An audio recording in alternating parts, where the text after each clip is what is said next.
لله والصلاة والسلام على سيدنا محمد وعلى آله وأصحابه أجمعين. أما بعد فأعوذ بالله من الشيطان الرجيم. بسم الله الرحمن الرحيم. إن عدة الشهور عند الله 12 شهرا في كتاب الله يوم خلق السماوات والأرض منها 4 حرم. صدق الله العظيم. اللهم صل على سيدنا محمد وعلى آل سيدنا محمد وبارك وسلم.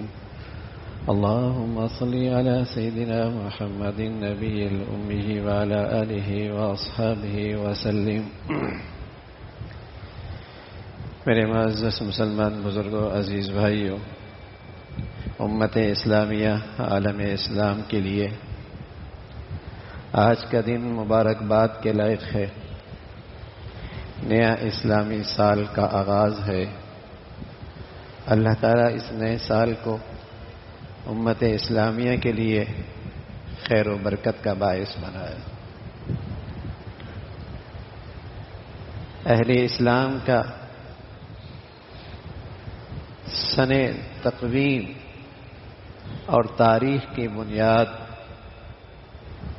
ہجرت ہے. ہجرت عنوان ہے.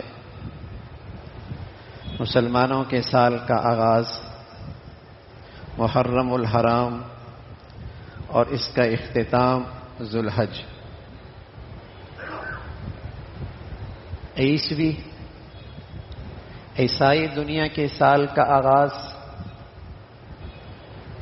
ان کے ہاں تاریخ کی بنیاد جنوری ہے اور اس کا اختتام دسمبر ہے. وہ اہل اسلام کی بدنصیبی کہ اس کی نئی نسل کو اپنی تاریخ کا پتہ کوئی نہیں. اگر اس سے پوچھ لیا جائے کہ اسلامی سال کے مہینے کون سے ہیں اور اس کی ابتدا کب ہوتی ہے، اختتام کب ہوتا ہے، بلکہ اس سے اگلی صورت یہ بھی نہیں پتا کہ اسلامی تاریخ شروع کب ہوتی ہے، نئی تاریخ کب بدلتی ہے. سورج کے غروب ہونے کے ساتھ اسلامی تاریخ بدلتی ہے. عیسائی تہذیب میں نئی تاریخ رات 12 بجے کے بعد بدلتی ہے. مسلمانوں کے ہاں وقت اور دن اور تاریخ کی تبدیلی سورج کے غروب کے ساتھ ہے. سورج غروب ہوا، نئی تاریخ شروع. عیسائی دنیا میں ان کی تہذیب کی بنیاد ان کا سن ولادت سے شروع ہوتا ہے. سن میلادی، سن عیسوی. گویا وہ کہتے ہیں کہ عیسیٰ علیہ السلام کی ولادت ہوئی اور اس ولادت کو آج 2025 اتنے سال گزر گئے. حضرت عیسیٰ علیہ السلام کی ولادت کو اس کو وہ بنیاد بناتے. اس کی تاریخ چونکہ آج عیسائی تہذیب دنیا پہ حکومت کر رہی ہے تو مسلمانوں کی اولادوں کو بھی وہ تاریخ اور وہ مہینے، اس سال کی ابتدا انتہا تو پتہ ہوتی ہے، اپنی تاریخ سے وہ ناواقف ہوتے.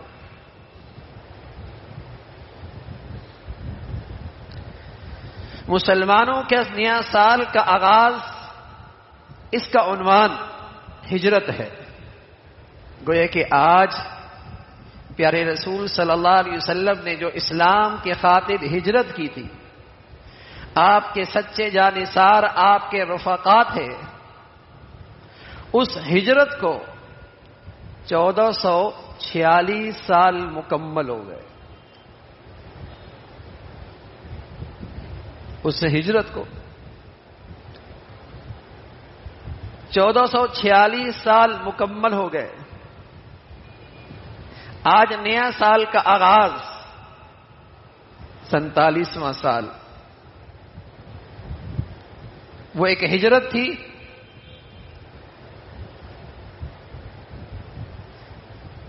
عنوان ہجرت ہے اس لیے کہ جب تاریخ لکھی جاتی ہے تو یہ عنوان ہر جگہ لکھا جاتا ہے. معاملات میں، لین دین میں، تاریخ طے کرنے میں. حکمت یہ تھی کہ مسلمانوں کے دل و دماغ میں ہر وقت یہ ہجرت کا عنوان اور اس کی نئی نسل کے سامنے حضور علیہ الصلوۃ والسلام کی یہ ہجرت سامنے رہے کہ آپ علیہ الصلوۃ والسلام نے ہجرت کی، اسلام کی خاطر گھر بار قربان کیا. ہجرت کی، اسلام کے لیے کاروبار قربان کیا. حضرات صحابہ نے ہجرت کی، اسلام کے لیے اپنا وطن چھوڑا. ہجرت مسلمانوں نے اپنی بنی بنائی منڈیاں، کاروبار، اپنی زراعت اور کھیتیاں، اپنی زمینیں اور رشتہ دار قربان کیے اسلام کی خاطر، تاکہ یہ سبق ہر وقت دل و دماغ میں تر و تازہ رہے کہ اس ہجرت کو اتنے سال گزر گئے اور وہ ہجرت اسلام کی خاطر ہوئی تھی اور اس ہجرت کے پیچھے یہ ساری قربانیاں تھیں. گویا کہ یہ ہجرت کا عنوان ہر سال کی ابتدا میں مسلمانوں کے لیے مقیاس الحرارہ، ایمان کی حرارت معلوم کرنے کا ایک آلہ، کہ مسلمان بھی اپنی ایمان کی حرارت دیکھ لے کہ آیا آج وہ ایمان اسلام کے لیے، اس قربانی کے لیے تیار ہے.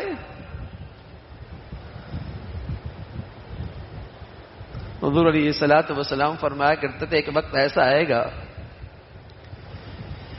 لوگ دنیا کی خاطر دین دے دیں گے، دنیا کے مفادات کے لیے اسلام دے دیں گے، دنیا کی خاطر ایمان دے دیں گے. اور کہاں ہمارے آباء و اجداد، ہمارے اسلاف جنہوں نے اسلام کے لیے ہجرت کی اور سب قربان کیا. کیسی بڑی تبدیلی ہے.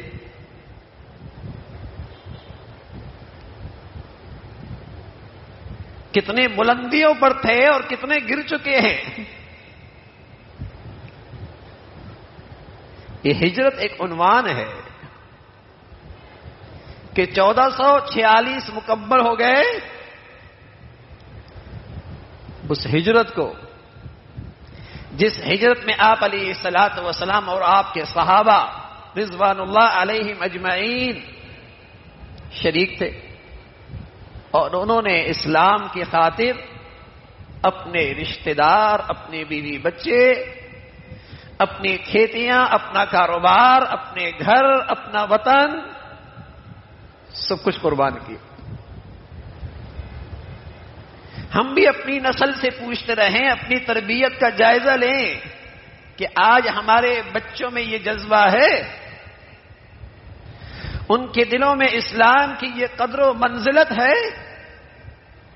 واقعی اسلام تو ایسی ہی دولت ہے، ایسی ہی قیمتی سرمایہ ہے کہ اس کی خاطر سب کچھ قربان ہو جائے اور یہ محفوظ ہو جائے تو سودا گھاٹے کا نہیں ہے، نفع کا ہے.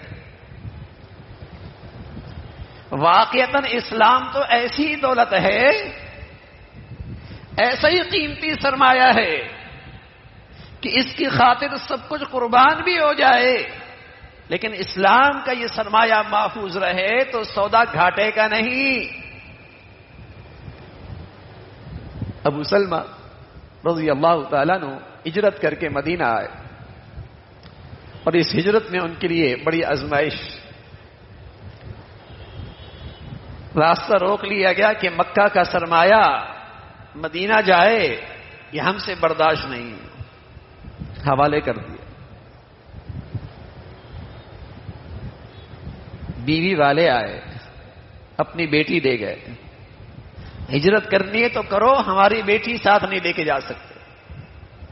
اپنے گھر کے لوگ آئے، جاؤ جانا ہے تو، ہمارا یہ پوتا نہیں لے کے جا سکتے۔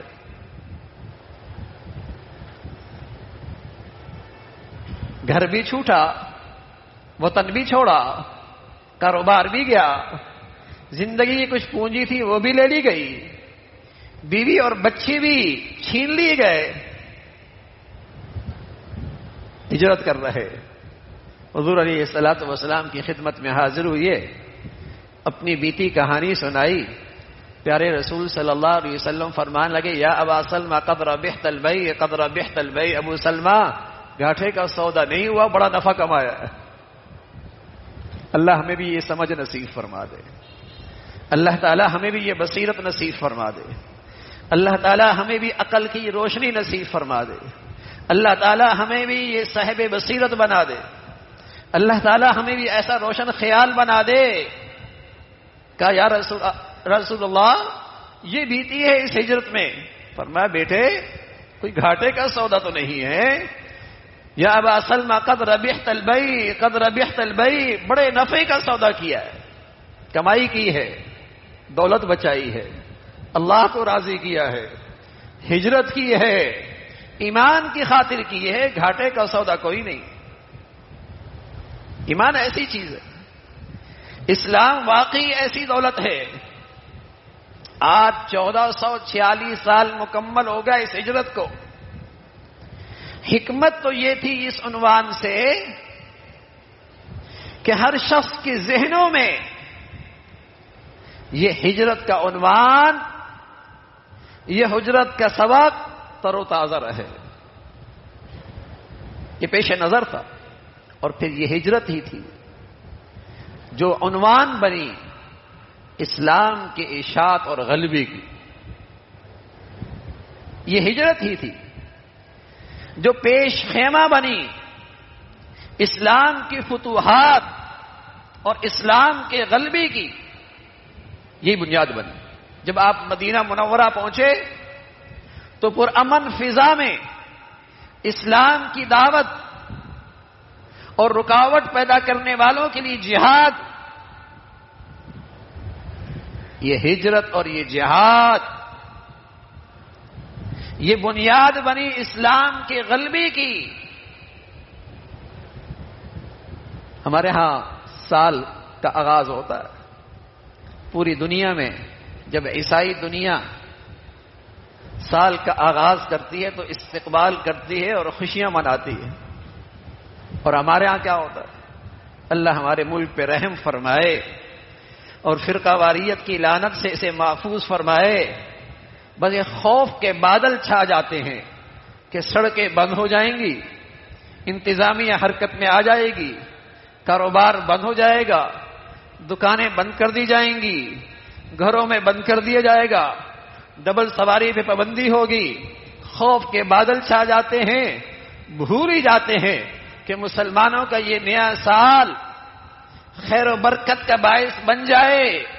ایک دوسروں کے لیے دعائیں دو، اور اس عنوان سے جو مسلمانوں کو سبق ملا ہے کہ تمہارا غلبہ، تمہاری فلاح، وہ تو اس بات میں تھی کہ تمہارے دلوں میں ایمان اسلام کی قدر و قیمت، عظمت کتنی ہے آج۔ اس کا جائزہ لو سال کے اختتام اور ابتدا پر کہ آیا آج بھی اسلام کی یہ قدر و منزلت ہے کہ تم اس کی خاطر ہر قربانی لینا اپنی سعادت سمجھتے ہو۔ ہجرت اس عنوان سے ہے، ورنہ اسلامی تاریخ میں بڑے بڑے واقعات ہیں جنہیں سال کی تاریخ کی بنیاد بنایا جا سکتا تھا۔ آپ علیہ الصلوۃ والسلام کی ولادت بہت تاریخی واقعہ، عظیم الشان واقعہ، اللہ کی عظیم نعمت، قرآن کا معجزہ، اس کا نزول، پیارے رسول صلی اللہ علیہ وسلم کا معراج کا واقعہ غیر معمولی، غزوہ بدر، یوم الفرقان، لیکن ان میں سے کسی کو نئی سال کی بنیاد اور عنوان نہیں بنایا گیا۔ عنوان بنایا ہجرت کو کہ جس سے اسلام کی اشاعت اور اسلام کی غلبے کی بنیاد پڑی، اور مسلمان اس کو اپنے معلومات میں جب بھی یہ تاریخ لکھیں اور اس کی نئی نسل میں یہ پیغام تر و تازہ رہے کہ تمہارے آباء و اجداد نے اور تمہارے بزرگوں نے اور تمہارے اسلاف نے اور امام الانبیاء نے اور حضرات صحابہ نے اسلام کی خاطر ہجرت کی تھی، اسلام کی خاطر ہجرت کی تھی اور اسلام کے لیے سب کچھ قربان کیا تھا۔ تو میرے عزیزو، یہ پیغام تھا اور یہ پیغام ہے کہ اسلام کے لیے سب کچھ قربان کر دینا یہ کم عقلی نہیں، یہ روشن خیالی ہے، یہ عقل مندی ہے، یہ دانش مندی ہے، یہ عقل کا اعلی معیار ہے، سب کچھ قربان کر دے۔ تو اس نئے سال کا آغاز اس بنیاد پر ہے۔ پھر اس مہینے کی جو عظمت ہے وہ حضرت عمر رضی اللہ عنہ کی شہادت سے نہیں، حضرت امام حسین رضی اللہ تعالیٰ عنہ کی شہادت سے نہیں، بلکہ ان کی شہادت کو اور زیادہ فضیلت مل گئی، اس لیے کہ اس مہینے کی عظمت اور حرمت حضور کے زمانے سے ہے۔ حضرت حسین رضی اللہ تعالیٰ عنہ کی شہادت تو ہجرت کے 60ویں سال ہوئی، یعنی آپ کی دنیا سے جانے کے 50 سال بعد، لیکن اس مہینے کی عظمت حرمت یہ آپ کے زمانے سے۔ قرآن مجید نے بتایا منہا اربعۃ حرم، 4 مہینے جنہیں اسلام نے خاص تقدس دیا، حرمت دی، عظمت دی، وہ 4 مہینے ذیقعدہ، ذی الحج، محرم اور رجب، 3 مہینے ایک ساتھ، ذیقعدہ، ذی الحج، محرم، اور 1 مہینہ شعبان سے پہلے، رمضان سے 1 مہینہ پہلے، رجب۔ منہا اربعۃ حرم، یہ تو ابتدا ہی سے ان کی حرمت ہے، ان کا تقدس ہے، حضور کے زمانے سے ہے۔ حضور علیہ الصلوۃ والسلام نے 10 محرم کے روزے کو فرض قرار دیا، لیکن جب رمضان کے روزے آ گئے تو آپ نے فرمایا اب یہ فرض نہیں ہے، اب کوئی رکھے گا ثواب ملے گا، نہیں رکھے گا گناہ نہیں ہو۔ رمضان کے روزے فرض نہیں تھے تو یہ روزہ فرض تھا، لیکن جب رمضان کے فرض روزے آ گئے تو فرمایا رکھنا ثواب کی چیز ہے اور کوئی نہ رکھے گناہ نہیں ہے۔ لیکن جب آپ کو پتہ چلا کہ اس دن یہودی بھی روزہ رکھتے ہیں اور وہ یہ کہتے ہیں کہ بنی اسرائیل کو اس دن فرعون سے نجات ملی تھی، تو حضور علیہ الصلوۃ والسلام نے فرمایا آپ کو بڑی غیرت تھی کہ ہم کسی طرح بھی یہودیوں کا تشبہ اختیار نہ کریں، ہم یہودیوں کی کسی طرح بھی تشبہ اختیار نہ کریں۔ آپ علیہ الصلوۃ والسلام نے فرمایا اگر میں اگلے سال زندہ رہا تو میں 9ویں کا بھی روزہ رکھوں گا، 9ویں کا بھی روزہ رکھوں گا اور 10ویں کا بھی روزہ رکھوں گا، تاکہ اس 10ویں کی فضیلت بھی مل جائے اور 9ویں کے روزے سے امتیاز بھی ہو جائے کہ ہم مسلمان ہیں، ہمارا ان یہودیوں سے کوئی تعلق نہیں۔ تو یہ ان دنوں کی خاص فضیلت ہے۔ اللہ تعالیٰ اس ہجرت کے عنوان کے پیش نظر جو سبق ہے اور جو درس اور پیغام ہے، اللہ تعالیٰ اس پہ عمل کی توفیق نصیب فرمائے۔ وآخر دعوانا ان الحمد للہ رب العالمین۔